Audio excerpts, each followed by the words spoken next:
Matt, I don't know about you. Obviously, the Bears are on locally, but I watched a lot of just general football.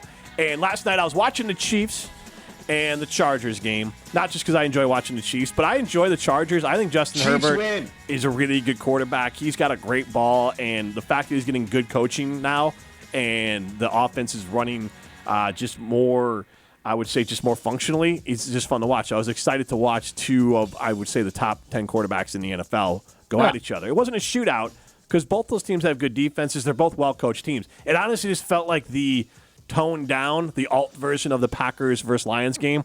We had two teams, both of them good, both of them playoff caliber teams. But when I watched it, the Chiefs, classic Chiefs fashion of like Mahomes makes that one play to Kelsey to be able to run down the clock. They banking the kick. Now, I will say the kick was through the uprights and then banked. So I don't even know what would have happened there. Like, what happens when it was through, it hit the back end of the upright. If it had come back out, would that not have been good? I mean, I don't know how that physically happens, but I think, maybe, I feel like they would call it no good. I don't know. You maybe could review it. I guess. I don't know if it's a threshold. But how does it get all the way through if it's a round pole? How does it hit something and come back? Well, I don't know how it would come back. It would have to be one of those weird bounces. Because he hit it at the exact side angle. So then it bounces, then it hits right. But it was a little bit like it was on the back end of the side angle. Like it was kind of through, and it would have had to have come forward, hit the crossbar, and then bounced. Like if it had a weird bounce like forward and hit like that middle bar and then bounced forward out, it would have been one in a million shot. But I was just curious what would have happened if it came back out. I feel like if it doesn't go through and get to the net or like the guy behind the field goal post doesn't like touch it or catch it, if it somehow gets into play, I don't know how it could have gone through. I love that as an extra little add-on for field goals that now like you have to have a member of your team behind it catch it. Yeah, because more kicking rules seems like the way to go in the NFL nowadays. Well, for the 2 point there, for the extra point, they're worried about it being too easy. That would have been a way that would have made it. Yeah, they got to catch it off the net instead of the ball boy. Right. Or you could kind of just like slow punt it and like kind of just get it just over. Like if you could kind of trick shot it, precision kicks. They think it's too easy. They should just make the kickers extra points have to be drop kicks. Oh, there you go. Did you Old school. research department? Did you research this or not? Did I research what? No, you looked. No, the kick. If it comes back out. I thought the idea that you're bringing up of just somebody having to catch it is interesting. Okay. Honestly, I would be curious if NFL teams would just have guys who are like really good, like gym teachers, who are just incredible at like standing still and being athletic, but not anything else.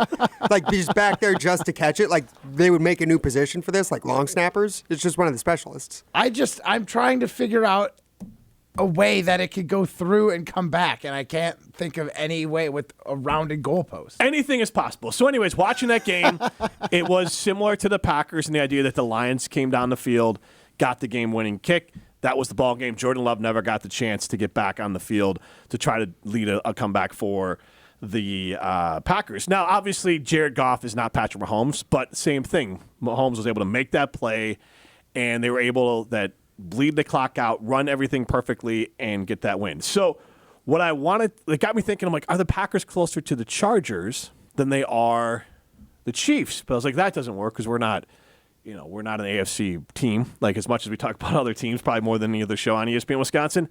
So then I thought, well, the Packers play the Seahawks. The Seahawks are the division leading team, but I believe the Seahawks have 5 losses and the Packers have 4. And so the Seahawks would be the 3 seed, the Packers the 6 seed. Now, nobody, I think, realistically would pick the Packers to be worse than the Seahawks. But at the same time, I wanted to ask this question. I think it's worthy of a conversation. 844-770-3776. Are the Packers closer to the Seahawks or are they closer to the Lions when you're picking the best teams in the NFC? 844-770-3776. This can be a little bit of an eye test, too. And the eye test goes to Seattle. Eye test goes to Green Bay. I was like, what? That's just common knowledge. It's just Seattle's better. Yeah, no. The eye test goes to Green Bay, right. But I would say that this answer is dependent, and that's why I want to talk about it. Oh, by the way, they play this weekend on what happens this weekend. If the Packers go to Seattle and lose, you can't make a case to me that they're better than the Seahawks. I'm not saying. No, I'm fully aware. I've been trying to make the case they're better than the Vikings, and you're like, they lost to them. The There's Vikings no way I yesterday. could talk to you. Darnold looked not like Darnold. Well, we can get a Sam Darnold later. I keep saying this, and I still stand by it. Eventually, that boy is going to come back to earth. I honestly looked at his stats. I don't want to get distracted by Sam Darnold. He's better than I thought. Like, he was not a disaster in New York I think he's like 16-4 in his last. I don't care about wins and 20 losses. games. I mean, like 16-4, Jim. Yeah, but wins are not a quarterback stat. So, like, for me, statistically, with the Jets, when you look at him as a rookie and a second-year player with the New York Jets, he was actually solid. And they just moved off quickly, like probably too quickly, bounced around a little bit. So this is not shocking. He's still only 27 years old. The question I'm sure they have in Minnesota is, do they just trade J.J. McCarthy? 844-770-3776. The question we're having here, though, are the Packers closer to the Seahawks or the Lions? Record-wise, they're closer to the Seahawks. And seeding-wise, they're closer to the Seahawks because 6 is closer to 3 than it is 1. But, Matt? Take that for data. What do you think? It's not a crazy question. I mean, we just play the Lions on Thursday, so technically we're closer to the Lions game than the Seahawks game. Come on now. No, but I do think they're closer to the Lions. This, it's I mean, I say that because it was they battled with the Lions. They really had a solid game. It looked like it could have gone either way for some of that game, and I personally have confidence we're going to be able to beat the Seahawks this week in a, strong fashion, whether that be. You think strong fashion? Well, now the Packers are favored by 2.5, I believe. I'm thinking like we're going to have a 10-point lead, and then the Seahawks might score a touchdown in the last 3 minutes of the game to make it seem closer than it was, but we're getting the ball back and we're running out the clock, kind of thing. Okay. So. That will still feel like a strong win to me, even if it's just by 3, but they got like a garbage time touchdown to keep it. What you're describing as a strong win, right? for sure, yep. But that said, I did get to watch some of the Seattle game. They look good, and they can run the ball. That Charbonnet is able to run the ball right now, and fortunately the Packers did a pretty good job against probably the best running back tandem in the league in Gibbs and Montgomery. Mm-hmm. But I think Seattle's going to give them a good test on a running game too, because that seems to be where Geno's been shining, kind of like what you've been saying about how LaFleur should run Jordan Love. Let the horses that seem to be playing the best eat. And right now it's Josh Jacobs for the Packers, and he's getting plenty of touches and work to prove it. And for Seattle, it's their running game as well. So I was very confident 3 weeks ago that the Packers were going to just be able to handle their business against the Seahawks. But the Seahawks have been on a pretty good run lately, and they make me a little more nervous than I thought I would be at this time. 844-770-3776. We've got a couple texts coming through here. Brandon in Tulsa, one says, welcome to Sooner Nation as I'm rocking my Oklahoma quarter zip. The logo below it had a lot to do with me getting it, but I do like the colorway for Oklahoma. And they've had, obviously, it's a historic program. Circle the Wagons, is that them? Yeah, but, That's the Bills. No, there's a college team that does that. But Oklahoma does have a wagon come out. Yeah, and they have the Sooners. They're the Sooners, yeah. Yeah, they do have that whole thing. But it's a Jordan logo that's on my... Ryan, you made me second guess myself. I still think you're wrong. Felt like an idiot. There's wagons that are part of the right. allure That's what for I thought. Oklahoma. It was them, but then I was like, man, it could be any one of those South teams. It could be Texas A&M. When I look Texas. up Circle the Wagons Oklahoma, I'm only finding ministries. I'm not finding the college football team. That's what Matt was talking about. That's what I was talking about. Okay, Yeah. fair. All right. The Jordan logo is my ministry, and so I have that on my shirt. But he also chimed in, I hate to say it, but I think the Packers aren't as good as I thought. They are a young and talented team. They're definitely the 5th or 6th best team in the NFC, not encouraging. We also had some people chiming in on the kick. Lots of people chiming in on the kick. Erica Madison says, if it bounces backwards, it's no good. It has to pass through the entire plane defined by the U of the goalpost.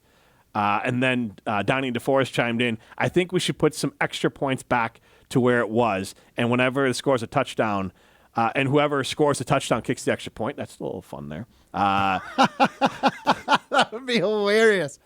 JJ and Poinette chiming in. I think what you're describing might be possible if it was windy enough. Otherwise, the physics don't mesh. Thank you. There's That's no what math I was on thinking, too. There's no math on the show. And you like physics. Physics. Okay. Take that for data. You and your feelings and your physics can go pound sand. 844-770-3776. And Donnie DeForest chimes in. He's closer to the Seahawks. I'm not sure how many wins they have against teams with winning records, but the two divisions, NFC West and AFC South, they're playing against this season aren't that good. And so the trick on that part is the Packers, the Texans are the only team that are they in the play? They're not in the playoffs at this moment. They're still currently leading the AFC South. Okay, yeah, so they're the in the Texans playoffs. are the only team the Packers have beaten that is technically going to be a playoff team in theory as of today. As of today, yes. Though they have the game against the Seahawks coming up, which they haven't played yet, and then the Cardinals, I believe, are still just outside the wild card spot. They've lost 3 in a row. The Cardinals, I believe so. They're 6-7 now. They're stumbling a little bit. They kind of were the reverse Seahawks, where the Seahawks had a good start. Well, then if the Rams stumbled. get in the playoffs. Right, the Rams would be another one. But we'll have to wait and see. I'm just saying that the Packers don't have, and they played when you play teams matter as well. Neither one of these teams are going to be like writing home, bragging about their wins and losses this year. It's hard for me to nail down what these teams are. I think the biggest factor, and this is why I think Green Bay is the better team and will win this game, but having to go on the road in Seattle, it is a tough place to play. Yeah. They have a defensive-minded coach.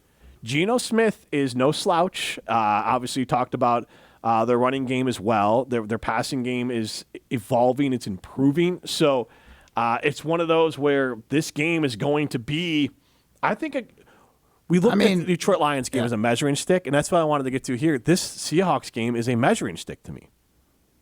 844-770-3776. Are the Packers closer to the Seahawks or the Lions when you think about the best teams in the NFC?